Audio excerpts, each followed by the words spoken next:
Kilometre झाली. हा मुलगा त्या मंदिरात जाणार आणि अभिषेक करायचा, 2 गंध लावायचे, बोट लावायचे, 100-200 रुपये कमवायचा. नंतर त्यांनी बुलेट घेतली, तब्येत एकदम किरकोळ. तर बघितल्यानंतर असं वाटायचं की हा मुलगा काहीच करणार नाही. आता मागच्या दिवाळीच्या अगोदर त्याची एक पोस्ट बघितली, त्याचे मामाने स्टेटस ठेवलं होतं की त्याचं सेल टॅक्स इन्स्पेक्टर म्हणून त्याची निवड झाली.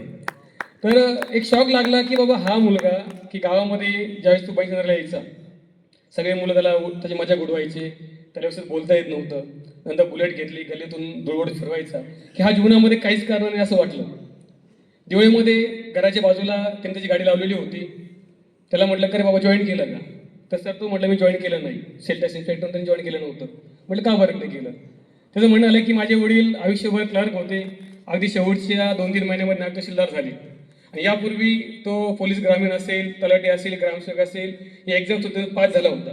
म्हणलं मग पुढे करायचं काय? कमीत कमी सेल टॅक्स इन्स्पेक्टर ही नोकरी चांगली होती, तू जॉईन करायला पाहिजे होतं.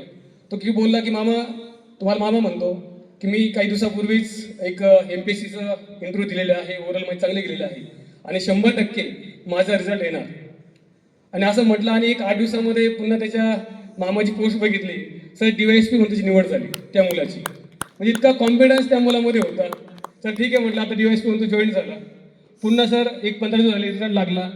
इन्कम टॅक्सची सगळ्यात मोठी जी पोस्ट आहे ती पोस्ट त्याला मिळाली. थोडक्यात सांगायचं काय की आपण इयत्ता 1लीला असेल, 5वीला असेल, 10वीला असेल, आपल्याला बेसिक कच्चं असेल, आपल्याला काही जर येत नसेल, परंतु आपण आपलं ध्येय जर आपण साध्य करायचं असेल तर आपण ते करू शकतो. त्या मुलाने सांगितलंय बोलता बोलता की मला मित्र भेटले, त्यांच्यामुळे मी पोलीस डिपार्टमेंटला मला नोकरी लागली, मी गेलो नाही. नंतर दुसरे मित्र मिळाले आणि तो पुण्याला गेला.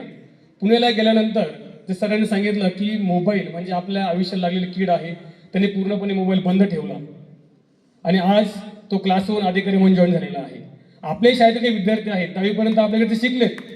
पवार असेल, ते दाभाडे असेल, परवा जी जाधव मुलगी आली होती, की हे सर्वसाधारण विद्यार्थी ज्यावेळेस कॉलेजला जातात आणि आपलं नाव कमवतात, त्यामुळे आपल्याला संधी गेलेली नाही. बरेच विद्यार्थी म्हणतात की चला आज आपण लहान आहोत, 1लीला आहोत, 2रीला नंतर अभ्यास करू, 5वीला करू.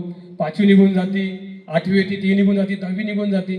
तर माणसाने ठरवायचं आहे की आपल्याला निवडायचं काय, करायचं काय आहे आणि आपली वाटचाल या ठिकाणी करायची आहे. शेवटी जे विद्यार्थी आता जात आहेत, निरोप घेत आहेत, त्यांच्यासाठी फक्त 2 सांगणार आहेत.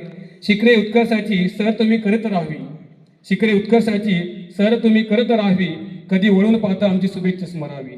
तुमच्या इच्छा आकांक्षाचा वेलू गगनाला भिडू दे, तुमच्या इच्छा आकांक्षाचा वेलू गगनाला भिडू दे, तुमच्या जीवनात सर्व काही मनासारखे घडू दे, मनासारखे घडू दे. या सर्वांना आमच्या सर्वांवर शुभेच्छा देतो आणि हा कार्यक्रम संपला. तत्पूर्वी आदरणीय सागरराव सर आपले मनोगत किंवा आपल्या सूचना या ठिकाणी सांगणार आहेत.